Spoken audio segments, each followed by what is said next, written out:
बच्चियों को दिखाया जाता है, जिनमें से एक का नाम लेन और दूसरी बच्ची का नाम डेबी है। ये दोनों के दोनों दोस्त हैं और अब डेबी वीजा बोर्ड में उसी गेम को यानी कि स्प्लिट कॉल को करना शुरू करती है। वो मंत्र पढ़ती है, जिसके बाद वीजा बोर्ड के एरो को उठाकर लेन देखती है, क्योंकि उसी से स्प्लिट को देखा जा सकता है। और उस एरो के गिलास से उसे अपने सामने एक साया दिखता है, जिसे देखकर वो डर जाती है। और जब वो एरो को हटाकर देखती है तो वहाँ पर उसकी छोटी बहन सारा होती है, जिसे डांट कर वो वहाँ से भगा देती है।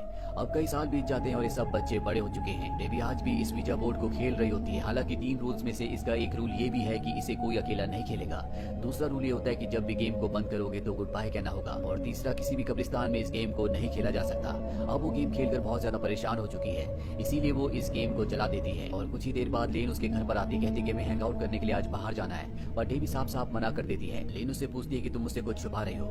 डेबी बताती है कि वीजा बोर्ड गेम खेलने के बाद उसे अजीब सा लग रहा है। लेन कहती है कि ऐसा कुछ भी नहीं होता और इसके बाद लेन यहाँ से चली जाती है। डेबी जब घर के अंदर आती है तो वो देखती है कि वो वीजा बोर्ड जो उसने जला दिया था वो बिल्कुल सही सलामत उसके सामने है। वो उस वीजा बोर्ड के एरो को उठाकर उसके गिलास से देखती है और तभी हमें उसकी आंख दिखाई जाती है, जो पूरी तरह से सफेद हो जाती है, यानी कि उसे शैतान ने, उस आत्मा ने पजेस्ट कर लिया है। इसके बाद वो अपनी जान ले लेती है। अगले दिन जब लेन कोई बात पता चलती है तो वो डेबी के घर जाती है। उसके साथ उसका बॉयफ्रेंड भी होता है। यहाँ पर डेबी की मौत से सब के सब बहुत ज्यादा दुखी होते हैं। लेन डेबी की मॉम से मिलती है। उसकी मॉम कहती है कि हम यहाँ से जा रहे हैं, हमारे जाने के बाद तुम इस घर का ध्यान रखना। और जब वो चले जाते हैं तो लेन को वहाँ पर वही वीजा बोर्ड मिलता है जिससे डेबी ने खेला था। अब लेन यहाँ पर डेबी के बॉयफ्रेंड को, अपने बॉयफ्रेंड को, अपनी छोटी बहन को और अपने एक दोस्त को बुलाती है और ये पांचों के पांचों तय करते हैं कि ये वीजा बोर्ड से डेबी की आत्मा से कम्युनिकेट करेंगे। और ये पांचों के पांचों एक बार फिर से मंत्र पढ़ के वीजा बोर्ड को एक्टिवेट करते हैं। और तभी वीजा बोर्ड का जो एरो होता है वो अपने आप ही अल्फाबेट्स पर मूव होना शुरू हो जाता है, जिस पर लिखा होता है हाय फ्रेंड्स। इसके बाद ये उसका नाम पूछते हैं और वो एरो डी पर चला जाता है, जिससे इन्हें यकीन हो जाता है कि ये डेबी है,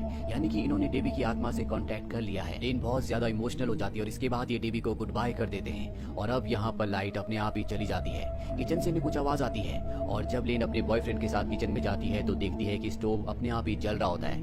वही लिविंग रूम में दिखाया जाता है जहाँ डेबी के बॉयफ्रेंड को कुछ आवाज आती है और वो उस आवाज की तरफ बढ़ चलता है। और तभी वो देखता है कि शैंडलियर हिल रहा है। वो मिरर में अपने आप को देखता है जिसमें उसे कोई साया भी दिखता है और अगले पल उसे वो साया धक्का दे देता है, जिससे उसका हाथ मिरर पर लगता है और मिरर टूट जाता है। अब यहाँ पर उसके सभी दोस्त भी आ जाते हैं, लेकिन डेबी का बॉयफ्रेंड पीट अब बहुत ज्यादा डर चुका है। इसके बाद इस सब के सब यहाँ से निकल जाते हैं। लेन अपने साथ वीजा बोर्ड भी ले जाती है और अगली सुबह इन सभी दोस्तों के साथ अजीब सी चीजें होना शुरू हो जाती हैं। इन सबको अलग अलग जगह पर हाई फ्रेंड्स लिखा हुआ नजर आता है। इन्हें लगता है कि डेबी की आत्मा इनसे कुछ कहना चाहती है, इसीलिए एक बार फिर से ये डेबी के घर पर जाते हैं और वीजा बोर्ड पर हाथ रखकर ये मंत्र पढ़ते हैं, जिसके बाद इनके सामने रखी हुई चेयर पर कोई बैठ जाता है।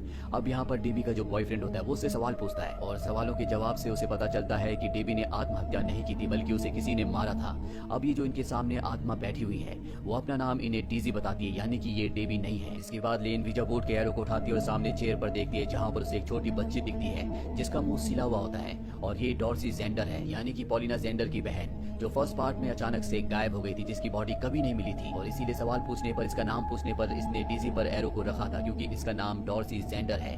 और अब यहाँ पर डॉर्सी एक तरफ इशारा करती है और जब लेन उसी गिलास से उस तरफ देखती है तो वहाँ से एक बूढ़ी औरत इनकी तरफ भागती भी आ रही होती है, जो कि बहुत ही खतरनाक होती है। लेन और उसके सभी दोस्त डर जाते हैं और वो वीजा बोर्ड को वहीं छोड़कर इस घर से निकल जाते हैं और तय करते हैं कि आज के बाद कभी भी वीजा बोर्ड को दोबारा नहीं खेलेंगे। लेकिन लेन बहुत ज्यादा परेशान होती है। उसे बार बार अपनी बेस्ट फ्रेंड, जो कि बचपन से उसके साथ थी, उसकी याद आ रही होती है। उसके पास उसकी की चेन भी होती है जिसमें एक पेन ड्राइव होता है और जब वो उस पेन ड्राइव को सिस्टम के साथ कनेक्ट करती है तो उसे पता चलता है कि डेबी को ये वीजा बोर्ड अपने घर के एटिक में मिला था, जिसे उसने अकेले ही खेला था। दरअसल ये वही वीजा बोर्ड है जिसे बचपन में डॉर्सी और उसकी मॉम ने एक साथ एक्टिवेट किया था, जिसके बाद डॉर्सी को पजेस्ट कर लिया गया था। वही इनकी एक दूसरी दोस्त को दिखाया जाता है जो इन्हीं के साथ वीजा बोर्ड खेल चुकी है। वो एक वेट्रेस होती है और जब वो अपने घर जाती है तो मिरर में अपने आप को देखती है तो पूरी तरह से डर जाती है, क्योंकि उसका मुंह सिला हुआ होता है और तभी उसका पैर स्लिप होता है और उसकी मृत्यु हो जाती है। यानी कि अब इन पांचों में से जिन्होंने वीजा बोर्ड को खेला था उसमें से एक की मौत हो चुकी है। वही लेन अब ये जानना चाहती है कि वो स्पिरिट इनसे क्या चाहती है, इसीलिए वो अपने बॉयफ्रेंड के पास जाती है, लेकिन उसका बॉयफ्रेंड उसका साथ देने से मना कर देता है। जिसके बाद वो डेबी के बॉयफ्रेंड के पास जाती है और ये दोनों एक बार फिर से डेबी के घर आ जाते हैं और एटिक में जाते हैं जहाँ पर इन्हें पुरानी फैमिली की, यानी डॉरिस और उसकी बहन पॉलिना की कुछ चीजें मिलती हैं। और तभी लेन के हाथ से टॉर्च छूट जाती है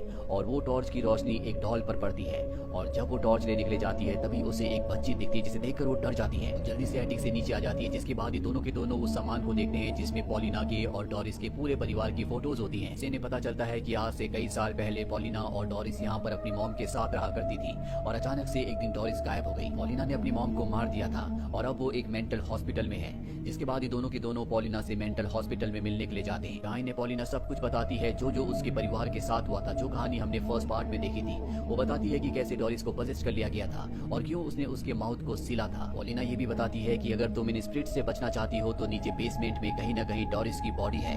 तुम्हें उसके होठों को, जिसे मैंने कभी सील दिया था, उसे खोलना होगा, लेकिन गलती से भी वहाँ पर मत जाना क्योंकि वो जगह बहुत खतरनाक है। इसीलिए लेन अपनी छोटी बहन को, अपने बॉयफ्रेंड को और डेवी के बॉयफ्रेंड को जिसका नाम पीट है, उन सब को लेकर डेवी के घर पर जाती है। ये सब के सब नीचे बेसमेंट में जाते हैं जहाँ पर ये उस बॉडी को ढूंढना शुरू कर देते हैं। और जब ये सब अलग अलग होते हैं तभी लेन के बॉयफ्रेंड को एहसास होता है कि उसके पीछे कोई है और जैसे वो पीछे देखता है तो कोई उसके पैर पकड़कर खींचकर उसे कमरे में ले जाता है। पीट जब उसकी आवाज सुनता है तो वो भी उसके पीछे जाता है और दरवाजा अपने आप ही बंद हो जाता है। और अब बाहर लेन और उसकी सिस्टर है। लेन का बॉयफ्रेंड उसे कहता है कि तुम्हें किसी भी कीमत पर उस बॉडी को ढूंढकर उसके मुंह के स्टिचेस को खोलना होगा। और अब लेन अपनी सिस्टर के साथ आगे बढ़ती है जहाँ पर इन्हें एक रास्ता मिलता है, जहाँ पर इन्हें एक छुपा हुआ वेंट मिलता है। लेन अपनी सिस्टर से कहती है कि तुम यहीं पर रुको, मैं अकेले अंदर जाती हूँ। और जब वो अकेले अंदर जाती है तो वहाँ पर एक कमरा होता है जहाँ पर उसे डोरिस की बॉडी मिल जाती है। अब जब वो उसके मुंह के स्टिचेस खोलने की कोशिश कर रही होती है तभी डोरिस की मॉम की स्पिरिट वहाँ पर आ जाती है जो लेन को ऐसा करने से रोकती है। लेकिन लेन डोरिस के सारे स्टिचेस खोल देती है, जिसके बाद डोरिस जोर से चिल्लाती है और उसकी मॉम की जो स्पिरिट होती है वो डरकर इस जगह से चली जाती है। साथ ही लेन भी दूर जाकर गिरती है,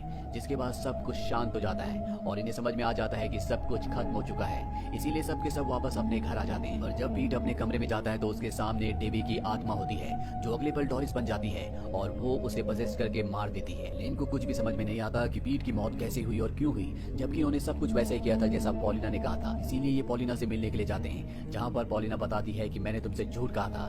दरअसल मेरी मॉम की जो स्पिरिट थी तुम्हें वो डोरिस का मुंह खोलने से इसलिए मना कर रही थी क्योंकि वो एक इविल स्पिरिट है और अब वो आजाद हो चुकी है, वो तुम में से किसी को जिंदा नहीं छोड़ेगी। लेन को अब कुछ समझ नहीं आता कि उसे क्या करना चाहिए, इसीलिए वो अपनी ग्रैंड मदर से पूछती है। उसकी ग्रैंड मदर कहती है कि अगर तुम डोरिस की आत्मा को, उसकी स्पिरिट को हमेशा के लिए खत्म करना चाहती हो तो तुम्हें उस वीजा बोर्ड को और उसकी बॉडी को एक साथ जलाना होगा, यानी कि खत्म करना होगा, जिससे वो शैतानी स्पिरिट हमेशा के लिए खत्म हो जाएगी।